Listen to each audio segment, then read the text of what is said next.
saya Queen Senangli. Saya dari Fisioterapi dengan NIM 2464040056. Di sini saya akan membahas karya ilmiah yang sudah saya lakukan adalah dengan berjudul Dampak Pacaran Terhadap Motivasi Belajar Mahasiswa di Kelas I. Abstraknya adalah yang dimana penelitian ini, saya membahas penelitian ini, dampak pacaran terhadap motivasi belajar mahasiswa di kelas I. Teori yang digunakan adalah teori motivasi dari Hilbert yang menjelaskan faktor-faktor yang mempengaruhi motivasi secara individu dalam konteks pendidikan. Metode yang saya gunakan adalah metode kuantitatif. Dalam penelitian ini melalui survei yang dilibatkan mahasiswa untuk mengumpulkan data mengenai hubungan antara status pacaran dan tingkat motivasi belajar mereka. Metode yang sudah saya jelaskan tadi yang di awal, metode yang saya jelaskan adalah metode kuantitatif.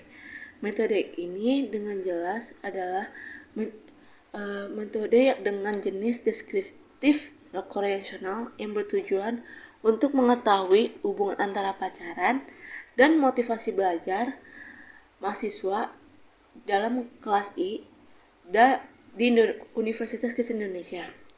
Data yang saya kumpulkan dalam bentuk angka dan dianalisis menggunakan statistik, dan teknik pengumpulan yang saya lakukan adalah melalui angket atau kuesioner yang terdiri dari identitas responden, pertanyaan tentang motivasi mereka belajar, serta 10 pertanyaan yang menggunakan skala Likert 5 poin.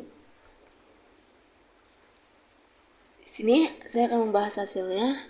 Hasil yang sudah saya analisis dari responden-responden yang sudah menjawab pertanyaan saya melalui GiveFrom adalah yang pertama, frekuensi dan durasi bertemu pasangan mereka. Yang pertama adalah 40% bahwa mahasiswa sangat jarang untuk bertemu pasangannya, dan 40% itu mereka sering bertemu.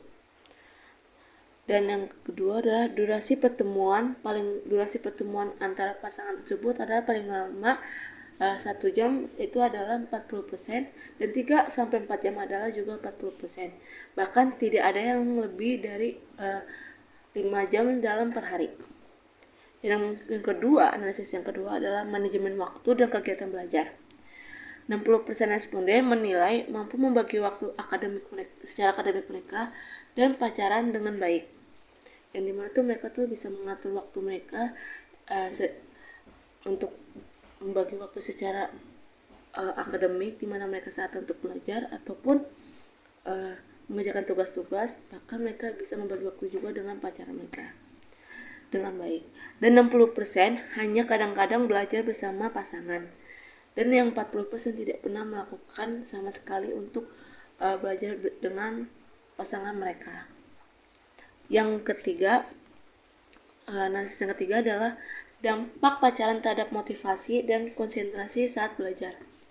Yang pertama itu adalah 60% merasa bahwa pacaran sangat memotivasi belajar, yang dimana tuh rata-rata yang menjawab pertanyaan saya ini dan saya tanyakan secara langsung, mereka merasa bahwa pacaran itu mempunyai dampak yang positif bagi mereka, yang dimana saat mereka menjalani hubungan dengan pacar mereka atau kasih mereka tuh merasa bahwa tingkat belajar mereka tuh semakin meningkat, bahkan nilainya mereka tuh semakin meningkat, tidak ada yang menurun gitu. Dan 40%-nya itu responden menyatakan bahwa konflik pacaran tidak mempengaruhi konsentrasi, sedangkan 20% mengaku terganggu. Yang dimana 40% itu mereka menyatakan bahwa pacaran konflik mereka dalam secara individu dengan pacaran itu tidak sama sekali mengganggu konsentrasi mereka saat belajar, dan mereka mengaku bahwa emang itu adalah tugas mereka sebagai mahasiswa untuk membagi waktu serta konsentrasi mereka saat belajar dan tanggung jawab, dan dimana mereka juga akan melibatkan pacaran ini untuk menjadi motivasi mereka untuk meningkatkan belajar serta tidak mempengaruhi sama sekali untuk nilai. menurunkan mereka. Dan yang 20% itu mengaku terganggu. 4 adalah disiplin dan menyelesaikan tugas. 60% tidak pernah mengganggu tugas karena pacaran, dan sisanya hanya jarang. Yang dimana tuh mereka tuh selalu tepat waktu untuk menyelesaikan tugasnya, bahkan disiplin untuk datang ke kampus ataupun menyelesaikan tugas yang sudah mereka plan dari awal. Dan yang 40%-nya itu tetap mengikuti jadwal belajar mereka meskipun pelajaran, dan 20% itu tidak pernah menunda. Yang dimana tadi itu udah saya jelaskan juga di awal pada poin yang ke 2, yang dimana responden itu mampu menganalisis waktu mereka dalam akademik dan pacaran, membagi.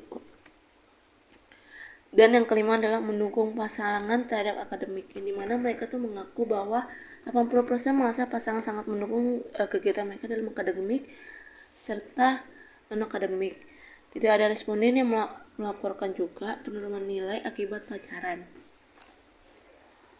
Nah, pembahasan dari analisis yang sudah saya paparkan tadi adalah menunjukkan bahwa hubungan pacaran tidak sekedar langsung mengganggu motivasi belajar mahasiswa di kelas I. Sebagian besar responden mampu mengatur waktu antara belajar dan kehidupan pribadi, serta merasakan bahwa pacaran memberikan dukungan secara emosional dan positif. Namun, hubungan ini belum banyak dimanfaatkan untuk kegiatan akademik bersama, yaitu seperti belajar bersama.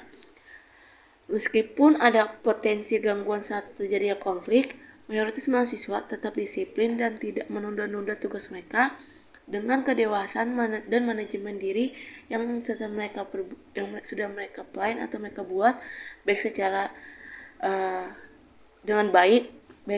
Pacaran justru dapat meningkatkan faktor pendukung motivasi belajar mereka. Kesimpulan yang saya dapatkan dari judul yang saya analisis adalah yang pertama, bahwa hubungan pacaran tidak selalu menjadi hambatan bagi mahasiswa kelas I dalam menjalani aktivitas akademiknya. Sebagian besar bahwa mahasiswa mampu membagi waktu dalam baik antara belajar dan kehidupan secara pribadi. Pacaran dijalani secara seimbang dan tanggung jawab dapat memberikan stabilitas emosional dan bahkan mendukung motivasi serta performa belajar mereka. Namun, dampak positif ini sangat tergantung pada kedewasaan secara individu dalam mengatur prioritas serta kualitas hubungan yang mereka jalani. Maka, pacaran bisa menjadi netral atau positif bagi motivasi belajar jika dikelola dengan baik. Sekian presentasi dari saya, kurang lebih mohon maaf. Terima kasih.